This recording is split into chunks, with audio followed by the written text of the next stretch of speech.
السلام علیکم ورحمۃ اللہ وبرکاتہ حامدا و مصلیا اما بعد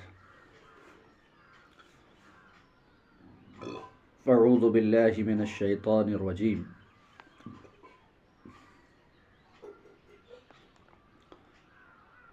جس موضوع کی مناسبت سے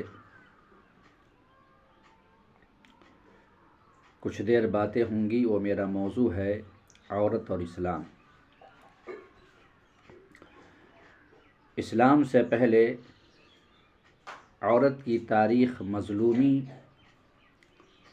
اور محکومی کی تاریخ تھی۔ اسے کمتر اور فروتر سمجھا جاتا تھا۔ اسے سارے فساد اور خرابی کی جڑ کہا جاتا، اور سانپ اور بچھو سے جس طرح بچا جاتا ہے اس طرح اس سے بچنے کی تلقین کی جاتی تھی۔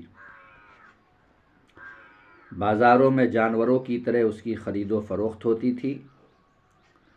اس کی کوئی مستقل حیثیت نہیں تھی، بلکہ وہ مرد کے تابع تھی۔ اس کا کوئی حق نہیں تھا، وہ مرد کے رحم و کرم پر جیتی تھی۔ 6 صدی عیسوی میں حضرت محمد صلی اللہ علیہ وسلم کا اعلان رسالت انسانی تاریخ کا سب سے بڑا واقعہ تھا۔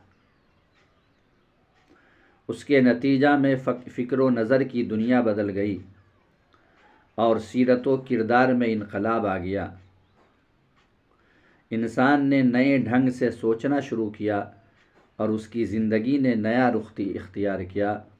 اسی کا ایک پہلو یہ بھی تھا کہ عورت کے بارے میں اس کا پورا نقطۂ نظر اور عملی رویہ بدل گیا، اور عورت اور مرد کے تعلقات نئی بنیادوں پر قائم ہوئے۔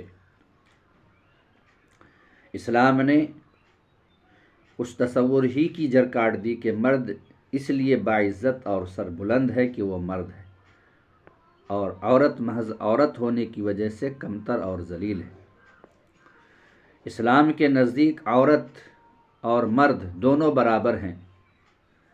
ازلی اور ابدی طور پر نہ تو کسی کی برتری لکھ دی گئی ہے اور نہ کسی کی کمتری۔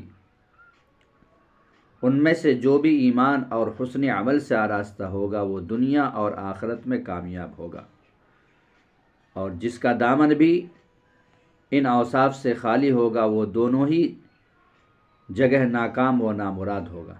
البتہ اسلام کے نزدیک عورت اور مرد کے دائرۂ کار جدا جدا ہیں۔ عورت کا میدان عمل اس کا گھر ہے، اور گھر سے باہر کی دنیا مرد کی آماجگاہ ہے۔ چنانچہ آپ صلی اللہ علیہ وسلم کی ازواج مطہرات کو قرآن نے ہدایت کی، اور یہی ہدایت ان تمام عورتوں کے لیے جو اللہ اور رسول پر ایمان رکھتی ہیں، یعنی وقرن فی بیوتکن، اپنے گھروں میں ٹک کر رہو۔ اسلام نے 2 وجوہ سے عورت اور مرد کے دائرۂ کار ایک دوسرے سے الگ رکھے ہیں۔ پہلی وجہ یہ ہے کہ اس سے دونوں کی عفت و عصمت کی حفاظت ہوتی ہے۔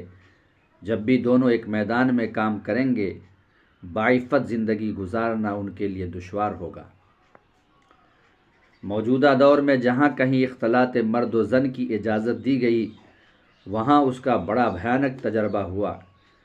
عفت و عصمت اجڑ گئی اور جنسی آوارگی وبائے عام کی طرح پھیل گئی ہے۔ اب اس کی اصلاح بھی دشوار ہو گئی ہے، کیونکہ اسے ایک سماجی برائی کی حیثیت سے تسلیم کر لیا گیا ہے۔ عورت اور مرد کے لیے 2 الگ میدان کار تجویز کرنے کی دوسری وجہ یہ ہے کہ دونوں کی قوتیں اور صلاحیتیں ایک دوسرے سے مختلف ہیں۔ ایک حقیقت ہے کہ عورت جسمانی طور پر مرد سے کمزور ہے۔ وہ زیادہ محنت و مشقت برداشت نہیں کر سکتی، پھر اس کے ساتھ ایسے عوارض بھی لگے ہوتے ہیں جو اسے مسلسل اور سخت محنت سے روکتے ہیں۔ اس لیے فطرت کا تقاضا اور عدل و انصاف سے قریب تر بات یہی ہے کہ عورت پر اس سے کچھ کم بوجھ ڈالا جائے جتنا بوجھ مرد پر ڈالا جاتا ہے۔ محنت و مشقت کے کام مرد کے سپرد کیے جائیں اور عورت کو ان کاموں میں لگایا جائے جو زیادہ محنت طلب نہیں ہیں۔ اسلام نے اس کا حل یہ نکالا ہے کہ عورت گھر سنبھالے اور مرد باہر کی خدمت انجام دے۔ اس کے علاوہ اسلام نے عورت کو گھر کی ملکہ بنایا ہے، وہاں اسے باپ، بھائی، شوہر، اولاد اور خاندان والوں کی محبت بھی حاصل ہوتی ہے اور اس کے حقوق و اختیارات بھی محفوظ ہوتے ہیں۔ عورت اگر گھر کی ذمہ داری نہ اٹھائے تو وہ ان حقوق کا دعویٰ نہیں کر سکتی۔ اس کے بعد اسے زندگی گزارنے کے لیے ایک ایسے میدان میں کام کرنا ہوگا جو حقیقت میں اس کا میدان نہیں ہے، اور جہاں اسے اپنے سے زیادہ طاقتور حریف کا قدم قدم پر مقابلہ کرنا پڑے گا۔ اس میں اس کی توقع کم ہی کی جا سکتی ہے کہ وہ مرد سے آگے نکل سکے گی، کیونکہ عورت کے لیے عزت و شرف کا مقام اس کا گھر ہے، بازار نہیں ہے۔ گھر کی تعمیر میں لگنے کی وجہ سے عورت کی قانونی اور اخلاقی حیثیت کسی طرح مجروح نہیں ہوتی۔ اسلام نے ایک طرف تو اس کے سارے حقوق از روئے قانون محفوظ کر دیے ہیں اور دوسری طرف پورے معاشرے کو اس کے ساتھ بہتر سے بہتر سلوک کا حکم دیا۔ اسلام ایسی فضا پیدا کرتا ہے کہ عورت جس حیثیت میں بھی رہے عزت و احترام کے ساتھ رہے۔ جب تک یہ فضا باقی ہے اس کی عزت و احترام میں کوئی فرق نہیں آ سکتا۔ گھر میں عورت کی 3 نمایاں حیثیتیں ہیں: ماں، بیوی اور بیٹی۔ اسلام نے ان تینوں حیثیتوں سے اسے بڑا اونچا مقام عطا کیا ہے۔ اسلام کے حدود میں رہتے ہوئے کوئی اس سے اس کا مقام چھین نہیں سکتا۔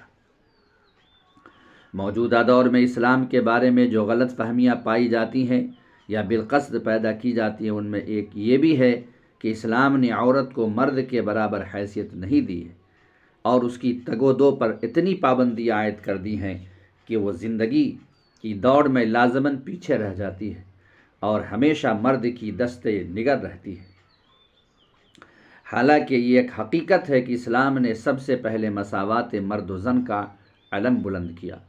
اس نے کہا، اللہ کی نظر میں عورت اور مرد دونوں برابر ہیں اور ان کی کامیابی و ناکامی کے اصول بھی ایک ہیں، لیکن وہ موجودہ دور کے اس تصور مساوات کو غلط سمجھتا ہے کہ دونوں کو ایک میدان میں کام کی اجازت ہونی چاہیے۔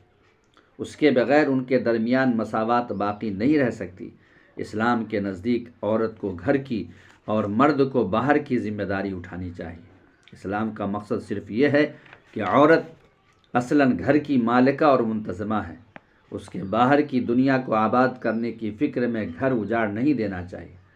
خانگی ذمہ داریوں کو پورا کرنے کے بعد وہ اپنے حالات، ذوق اور رجحان کے لحاظ سے زندگی کے مختلف میدانوں میں دلچسپی لے سکتی ہے۔ تاریخ بتاتی ہے کہ مسلمان خواتین نے اپنے فطری دائرہ میں کام کرتے ہوئے بہت سے شعبوں میں فی الواقع دلچسپی لی اور حیرت انگیز کارنامے انجام دیے۔ موجودہ دور میں عورت کی ترقی کا بڑا چرچا ہی، لیکن اس ترقی کے لیے اسے بڑی قیمت ادا کرنی پڑی ہے۔ اس نے گھر اجاڑا اور بازاروں کو رونق دی۔ گھر اور خاندان کے کھنڈرات پر اس کی ترقی کا محل تعمیر ہوا۔ اس کے بالکل برعکس مسلمان خواتین نے خانگی ذمہ داریوں کو سنبھالتے ہوئے اور ان کا حق ادا کرتے ہوئے تاریخ پر اپنے گہرے نقوش چھوڑے ہیں اور مختلف میدانوں میں حیرت انگیز خدمات انجام دی ہے۔ حقیقت یہ ہے کہ مسلمان خواتین دین و اخلاق، سیرت و کردار، علم و سیاست اور تہذیب و معاشرت ہر میدان میں نمایاں رہے ہیں۔ انہوں نے مختلف پہلوؤں سے اسلام کی اتنی زبردست خدمات انجام دی ہے کہ تاریخ کا کوئی بھی طالب علم نہ تو ان کو نظر انداز کر سکتا ہے اور نہ کم کر کے دکھا سکتا ہے۔ تو آج کے درس میں عورت اور اسلام کی مناسبت سے کچھ دیر باتیں ہوئی۔ اللہ تعالیٰ سے دعا ہے کہ اللہ العالمین تو ہمیں کتاب و سنت کی پاسداری کرنے کی توفیق عطا فرما۔ تقبل یا رب العالمین۔ سبحانک اللہم بحمدک، اشہد ان لا الہ الا انت، استغفرک و اتوب الیک۔